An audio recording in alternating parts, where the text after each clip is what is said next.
Darren Johnson, I'm a Green councillor in Lewisham. I was originally the only Green councillor in Lewisham for 4 years, but since the local elections, when there was 6 of us, Labour lost overall control of the council. We've really been able to have a big impact on the decision making. Hi, my name is Jonathan Dixon. I'm a Green councillor in Scarborough.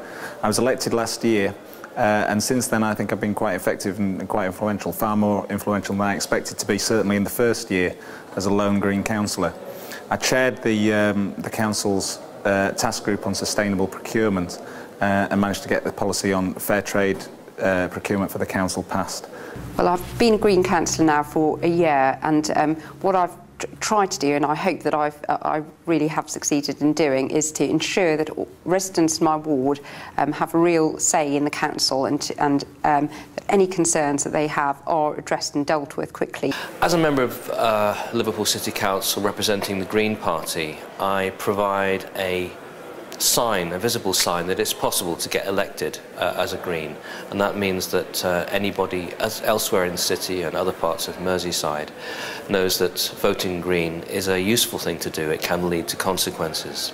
When I was elected, our local council's record on recycling was the 5th worst in the country, and out of about 300 and something odd local authorities, that's pretty bad. Obviously the council knew it had to change.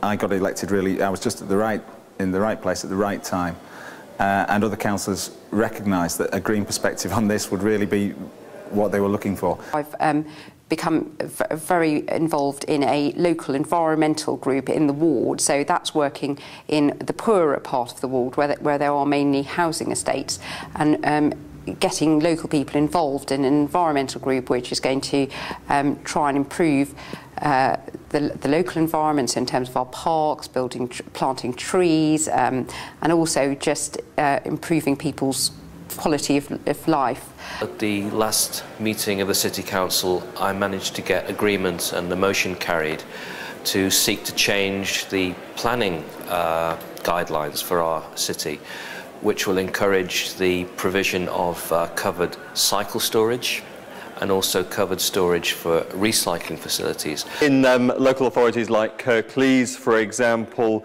they're the first local authority in the country to have a completely free home insulation scheme for everyone, regardless of their income. Absolutely everyone is entitled to it. That's down to the Greens. Just having those Green voices in the council chamber makes the other parties sit up and listen, and it makes the council green up its act. And then normally we find that once the first Green councillor is elected, they're followed by more and more at each election.